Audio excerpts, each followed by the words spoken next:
Yeah, I confess, Father, I confess, 'cause I've been living wrong. The Lamborghini Aventador always deserved better. Any car that counts the F117 Nighthawk among its design inspirations and an in-house 690 bhp V12 as its power source ought to live permanently in the upper echelons of our affection. But it doesn't. Not even close.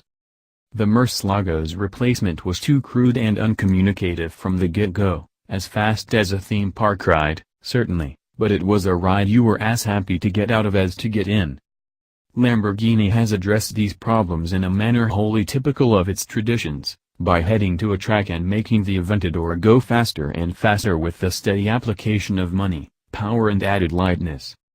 Even more typically, it has then called the car something slightly different, limited the volume to 600 examples and jacked up the price by £60,000. Fortunately, the Superveloce badge already means a great deal to the Lamborghini faithful.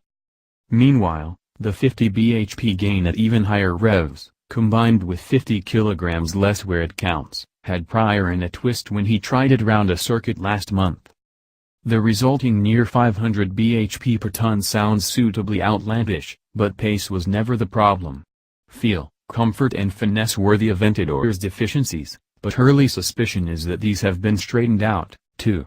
The SV's overhaul incorporates an improved dynamic steering rack, adaptive dampers, a recalibrated all-wheel drive system and a fixed rear wing that generates enough downforce to apparently make the V12's extra grunt necessary beyond 125 miles per hour.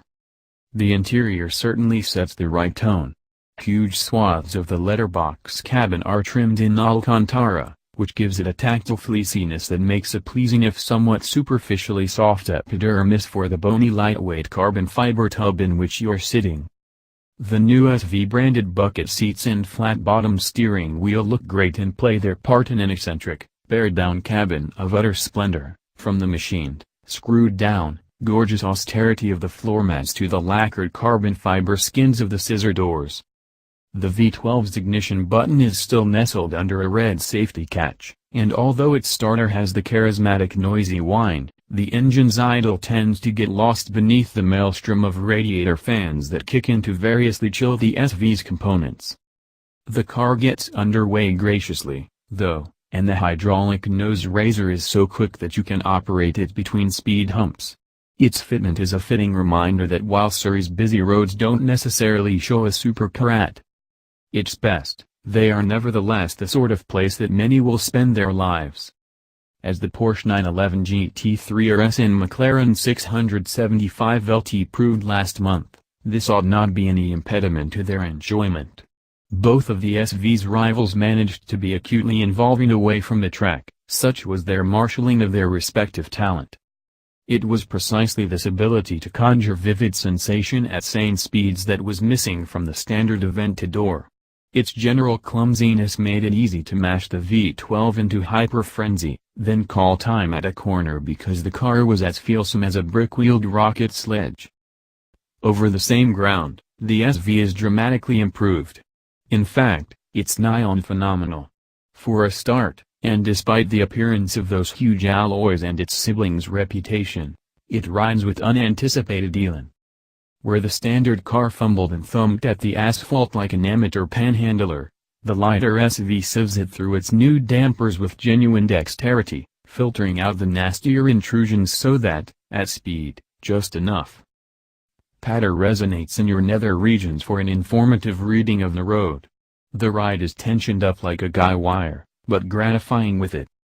The chassis functions best in mid-intensity sport mode, which is doubly marvelous because that's the mode in which you'll want the V12 almost permanently situated. Leave it in Strada and you'll need a built-up shoe to get the good stuff, so dialed back is the first half of the throttle response. In sport, the long travel pedal goes from emulsion roller to watercolor brush. Macromolecular increments produce different accelerative effects, maturing from hot hatch to sports car to hypercar within an Achilles tendon worth of travel. It is easily delicate enough, and the higher gears long enough, for you to macerate your license in a single ratio simply by half-hustling the V12 through its range of impressions. Flat in second and third, all the public highway and sanity can bear. It's dazzling, striding past most fast car adjectives to the silliest end of the scale. Neck-snapping. Expletive-fueled. Mind-bending. Only the gearbox keeps its higher rev pyrotechnics earthbound. Infuriating before, its overhaul upgrades the transmission to tolerable.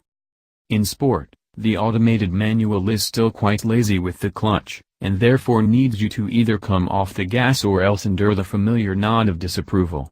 The former is preferable but tricky to time right. Alternatively, you can opt for Casa, where the transmission upshifts at full chat, although, like much else in the setting, it's easy to think the engineered surge too violent for the road. More often than not, the momentary lift-off between ratio changes gives you a handy split second to decide how hard to the seatback you'd like to be pinned, because, chances are, the chassis isn't going to be the limiting factor. The Aventador generates huge, fail-safe levels of adhesion. It did before. But whereas previously it felt incapacitated by the steering, the SV's new composure is right at your fingertips. The revised steering is now organically weighted and superbly accurate. A different class of feedback encourages you to tap into the colossal grip levels, and even without the room to severely challenge it, there's no impassivity to the chassis. The throttle may still be emphatically linked to all four wheels, but its meticulous control surfaces, lightened agility and surging direction changes make the SV about as expressive as it's possible to imagine the Aventador ever getting. The car's not quite in the same thrill-seeker league as the Porsche 911 GT3 RS or McLaren 675 LT, although the fact that it's still worthy of mentioning in the same breath ought to speak volumes about just how good the big Lamborghini now is. Clearly, that improvement comes at a colossal price. The SV is getting on for 3 times the cost of the Porsche. That'll be academic for most Aventador buyers, though, and for the exhibitionists among them, a majority, one would think. The car is a grandstanding presence pretty much without equal. The standard model's over-reliance on its show-stopping appearance and gobsmacking V12 was one of the things that limited its appeal for us. The SV fixes its underlying lack of dynamic sophistication in a stroke.